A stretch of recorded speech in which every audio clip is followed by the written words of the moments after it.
Good morning, everyone. This is Leroy Heisen with OBX Surf and Sound Fishing, and today we're going to be making weighted hook molds. These are some examples of the ones I've done before,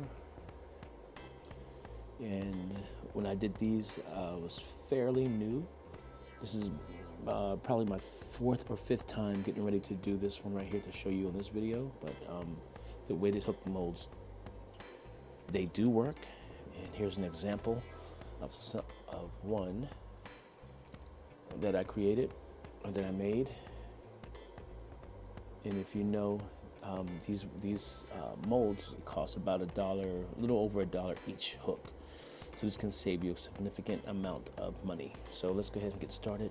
I got my ideas from a gentleman that has the Start Fishing Today YouTube channel, and I basically follow his instructions. So let's get going. So I use Legos to make a mold. Take non-hardening modeling clay, roll it out. I use a roller to knead it out. After I've done that, I put this on top of it, press down, and that gives me the indentations of the inside of the mold. And then I use an X-Acto knife to cut out the actual clay. And the next thing I do is for my hooks. Okay, depending on what hooks I'm going to use, these are the hooks that I use. They're from Barlow Tackle. I use the 3/0 hooks and the 4/0 hooks. This is the model right here. Take a screenshot of that and have that. All right. And then I used JB Weld, a little small piece of JB Weld, and I mold the weight on the hook itself and let it dry for a day or two. And then we're here at this step right here, and I'm going to go through it, and let's see what we get. I'm not going to do a lot of talking. You can see what I'm doing.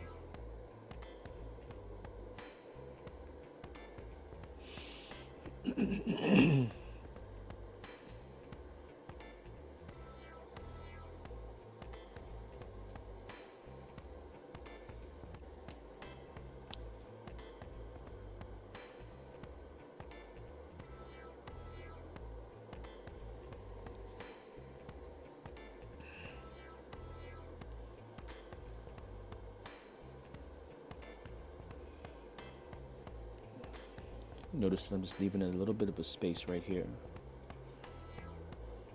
I'm going to press the weight of the hooks down about halfway.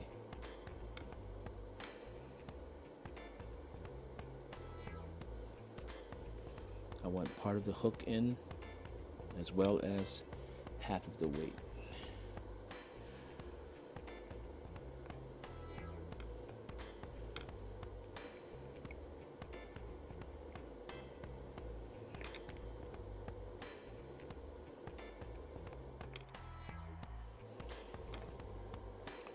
All right, the next step is to actually make I think it's called a sprue. We're going to call it a sprue. To make a sprue, which is going to be the channel where the lead goes in. Okay, make a sprue on here. And all I'm doing is taking a little piece of modeling clay and making pretty much a cone-shaped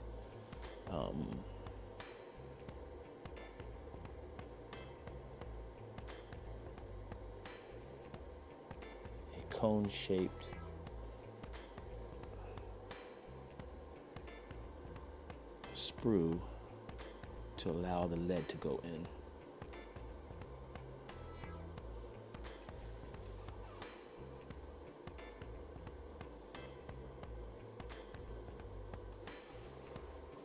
See that?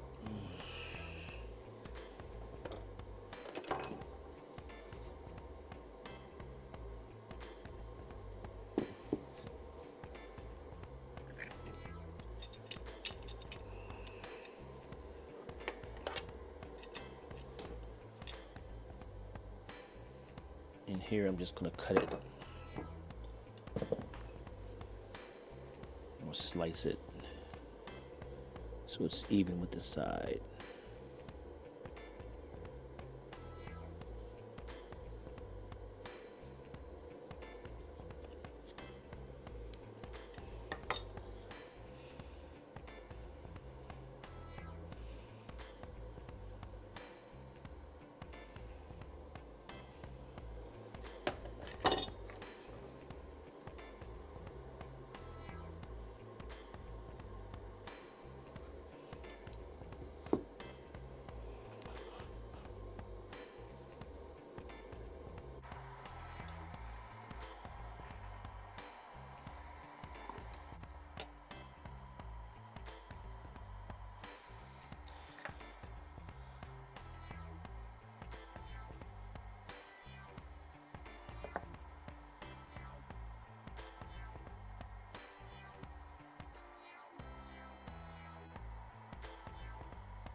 So the next step is to pour the plaster onto the mold to make sure that we get a good mold.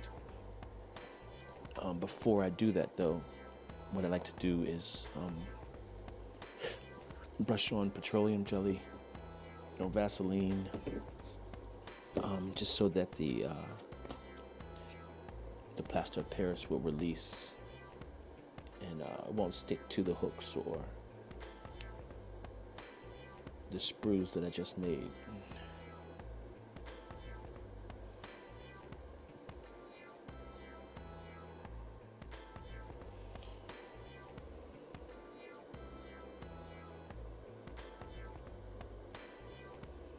Don't need a whole lot, just enough to cover it so it can come out. Next step is to get the Lego form, box, whatever, around the clay.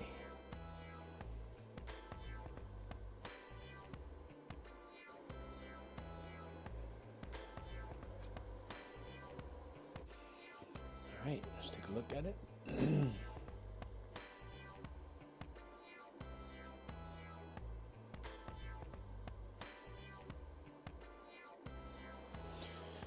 It's also a good idea to just put a little bit of that Vaseline on the inside of your Legos. It will just help it to release at the very end. All right, our next step is to mix our plaster of Paris. And what I've done is, because I've done this previously, I marked on the inside of my bowl with the red line of how much to pour for my mold. It's going to vary for you depending on your mold. And for my water, usually about one line is enough for me. I don't have a measuring cup, so I kind of estimate it, guesstimate it until I got it right. And so now I just mark it like that in even increments. So I have approximate.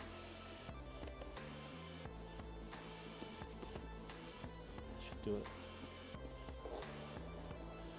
In the consistency, you want it to be kind of runny, but have a slow viscosity. You don't want it to be too runny. Think of pancake batter mix. That would be a better consistency to think about. I'm just going to pour down to that. I'm just going to pour down to this line right here and see if it works.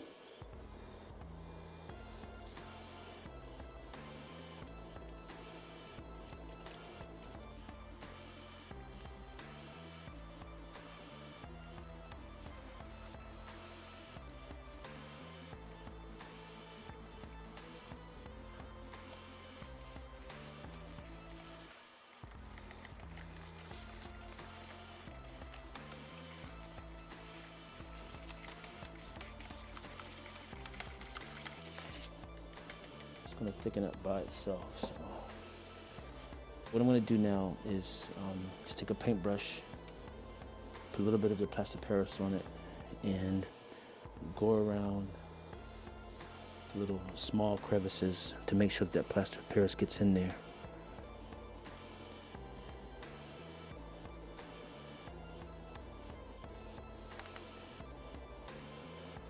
Okay. All right, the next step is to pour.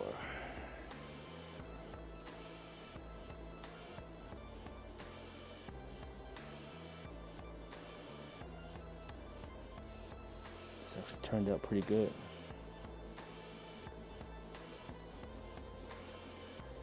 Yep, I'm going up to that level right there. It's perfect. Shake it. Vibrate it a little bit. I'm just going to shake it a little bit to get the bubbles out. The air bubbles. Some of the air, yeah, the air bubbles are popping. Right.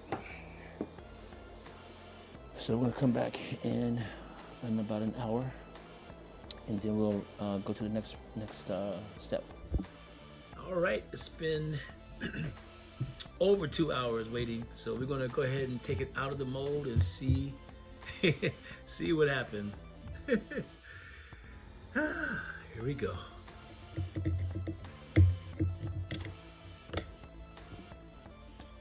All right, so I take that off. So we'll take the bottom off. What should I remove? Alexa, I wasn't talking to you. Sorry, I thought I heard my name.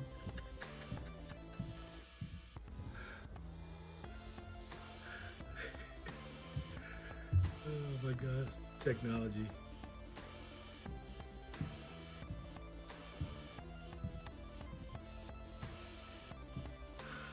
There you go.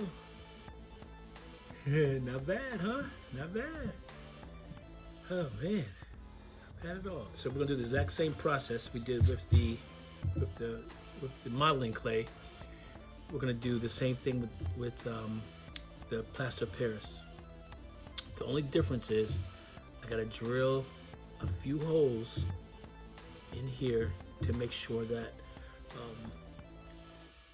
I'm able to put the molds together so they don't shift. So here's an example of what I'm talking about. So I drilled holes here, and then when I poured it, these little indents came out, and now I can place the mold in and it won't shift.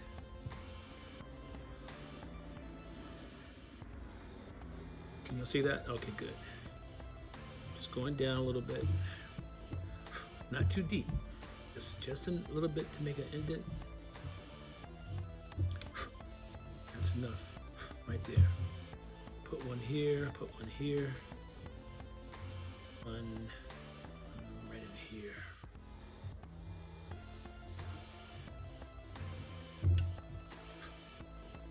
Yeah, I kind of like that.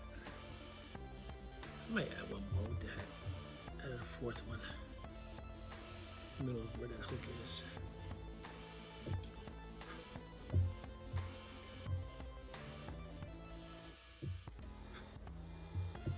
Alright, that's done. And so now I gotta put my hooks back. I want to make sure the hooks are in the right spots. So this is on the edge, this is on the end. That's this hook right here. Pop that out.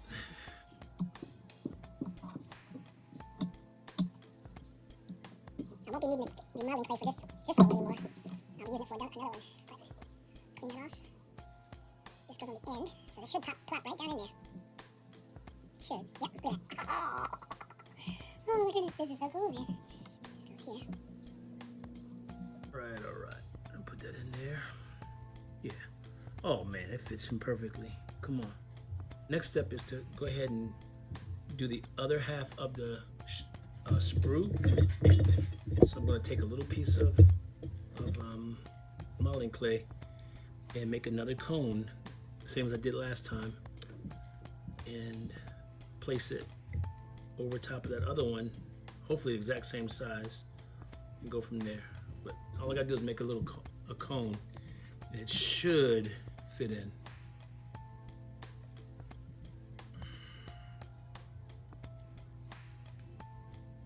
Put it there. I press down on it just a little bit. It should give me the right width. Cut it like I did last time. Do the exact same thing. Really, I don't need to actually, but I'll slice that off.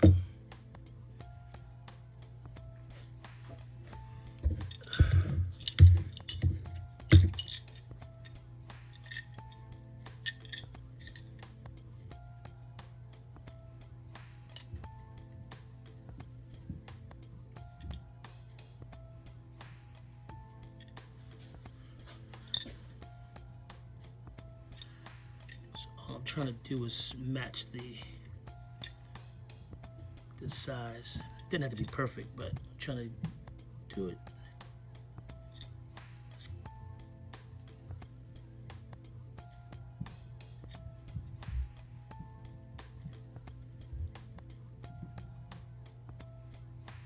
All right, so let me show you that.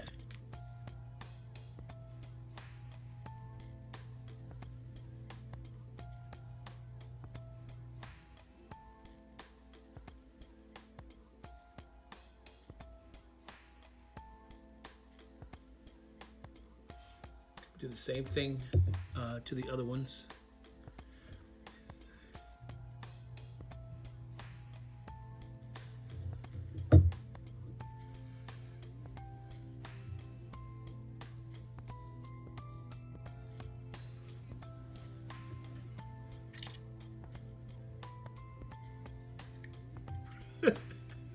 All the sprues are in place. Look, these things right here, they're in place. This one, that one, and that one, and they're in place. That's going to create the port to actually pour the jig. So the next step is to go ahead and coat it very, very well with Vaseline. I'm going to do that sparingly, especially where the holes are. I'm going to make sure I put enough Vaseline on here so that it won't stick at all. So I'll come back when I'm finished putting Vaseline all over this whole thing, inside every little hole. Try to create a barrier so it won't stick. I'll be right back. So we're finished up putting the Vaseline all around. Next thing was to put the Legos back in place, and then we're gonna pour plaster Paris again, just like we did last time. Let's go ahead and prepare the plaster Paris, and we can pour it in for the second half of our mold. Let's get it done. Maybe a little bit more.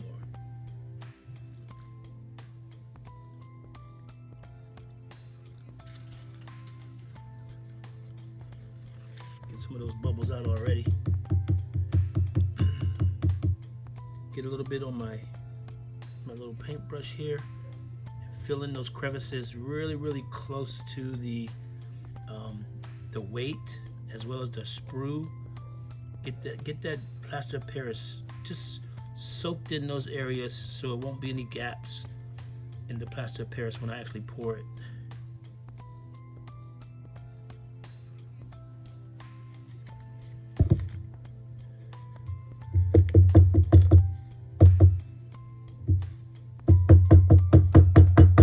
Alright, got 1 hour to wait. Moment of truth, this guy right here. So we're done. It's been an hour. So I'm gonna go ahead and take the Legos away and see if it actually worked. I hope it did. Nope, not with the pull. So usually what I do is score it with the razor blade. I scored a little bit just to give it a little bit of help. The Vaseline should have helped a lot too. So I'm scoring on all 4 sides.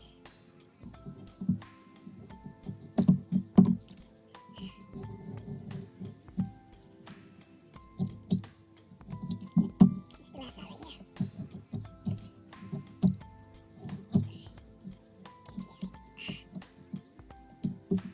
Alright, put my X-Acto down in there. Loosen it up a little bit. This color I can already see it's splitting apart. Splitting apart. Dun, dun, dun, the moment of truth. Voila. Uh-oh. Okay, there we go. Oh, look at that. I'm gonna be able to do 3 hooks at a time, yo. Oh man, I'm excited. These are all my 3-yard hooks. And I moved the weight. I moved the weight closer to the front of the eye, so these weights dive a little bit. Man, I'm excited about this. I mean, this goes to show you, the more you work on your craft, the more you put the work in, the better you'll get. It doesn't matter what area it is, you gotta put in the work. All right, so let's take this out and see how it looks.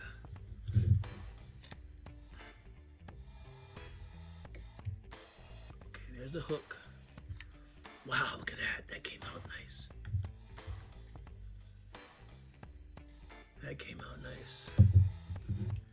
Big shout out to Start Fishing Today YouTube channel. Start Fishing Today YouTube channel, because he gave me the idea with his making, and I just adapted it to make these weighted hooks, because I use them a lot in less than a foot of water to catch redfish and trout. And this spring, I'm definitely going to be testing these out up against some grass lines and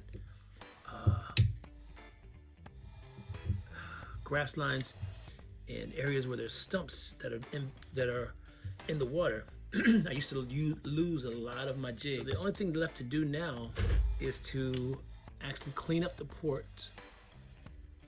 Clean up the port a little bit, so when I pour the lead, it'll go right down and it won't get stuck or break the mold once it dries up completely. So with that, I'll just take a razor blade and gently scrape around it. Just take my time with it. It's real easy to scrape around.